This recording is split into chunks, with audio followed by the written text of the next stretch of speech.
দক্ষিণ পশ্চিম অঞ্চলের সুন্দরবন সংলগ্ন উপকূলীয় এলাকা খুলনার দাকোপ উপজেলা।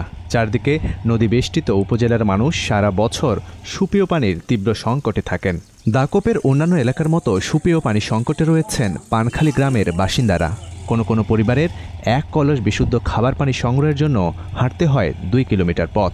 এতে খাবার পানির জন্যই দৈনিক সকাল ও বিকাল প্রায় 2 ঘন্টা ব্যয় হয় তাদের। আমাকে দূরের পানি আনা এত কষ্ট।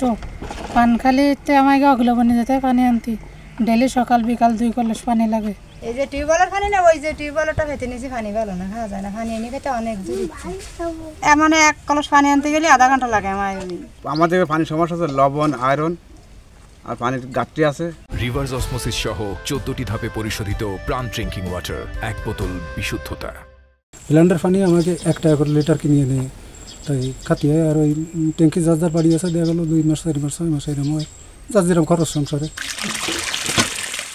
দাকোপ ছাড়াও সুন্দরবন সংলগ্ন খুলনার কয়রা, পাইকগাছা ও সাতক্ষীরার আশাশুনি ও শ্যামনগর উপজেলার বিভিন্ন এলাকার মানুষের খাবার পানির জন্য তীব্র সংগ্রাম করতে হয়।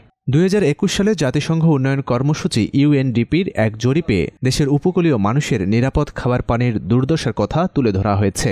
এতে বলা হয়, খুলনার এই 5 উপকূলীয় উপজেলার 73% মানুষকে অনিরাপদ লবণাক্ত পানি পান করতে হচ্ছে। জরিপে আরও দেখা গেছে, খুলনার উপকূলীয় 5 জেলার মানুষের প্রতি লিটার খাবার পানিতে 1427 মিলিগ্রাম থেকে 2406 মিলিগ্রাম পর্যন্ত লবণাক্ততা রয়েছে। তবে পানির প্রতি লিটারে 1000 মিলিগ্রামের বেশি লবণাক্ততা থাকলে তা খাওয়ার অনুপযোগী। চিকিৎসকদের মতে, নিয়মিত লবণাক্ত পানি পান করার ফলে উপকূলীয় মানুষের মাঝে বিভিন্ন শারীরিক জটিলতা সৃষ্টি হচ্ছে। পানিতে অস্বাভাবিক হারে লবণের পরিমাণ থাকার কারণে নানান ধরনের স্বাস্থ্য জটিলতা এবং ঝুঁকি বেড়ে যাচ্ছে। বিশেষত আমাদের গর্ভবতী মায়েরা, তারা কিন্তু বিভিন্নভাবে খিঁচুনি, উচ্চ রক্তচাপ সহ নানান জটিলতায় ভুগছে এবং অন্যদিকে শিশু মৃত্যু হারও অত্যন্ত বেড়েছে উপকূলীয় অঞ্চলগুলোতে। অন্যদিকে আমরা যদি বলি, দীর্ঘদিন ধরে এই লবণাক্ত পানি পান করবার জন্য নানান ধরনের শারীরিক জটিলতায় মানুষ ভুগছেন।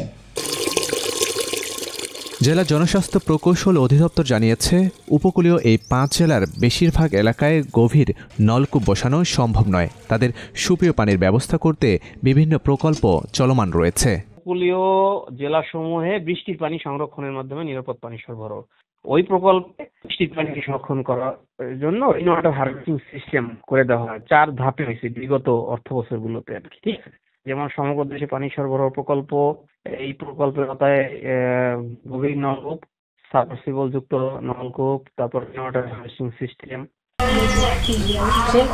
বৈশ্বিক জলবায়ু পরিবর্তনের ফলে 3 দশক ধরে উপকূলীয় লোকালয়ে লবণাক্ততা বৃদ্ধি পাচ্ছে।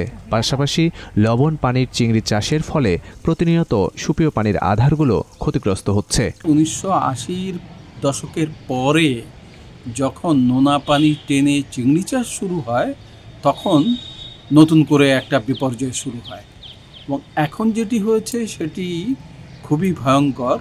কারণ চারিদিকে নোনা পানির আধার, কোনো জায়গায় মিষ্টি পানির আধার বলতে নেই। ফলে মানুষ সুপেয় পানির সুযোগটা পাচ্ছে না। সুন্দরবন সংলগ্ন 16টা উপজেলায় ভূগর্ভেও মিষ্টি পানি পাওয়া যায় না। উপকূলীয় এলাকায় সুপেয় পানির সংকট থেকে পরিত্রাণ পেতে কার্যকর ও দীর্ঘমেয়াদী পদক্ষেপ গ্রহণের দাবি উপকূলবাসীর।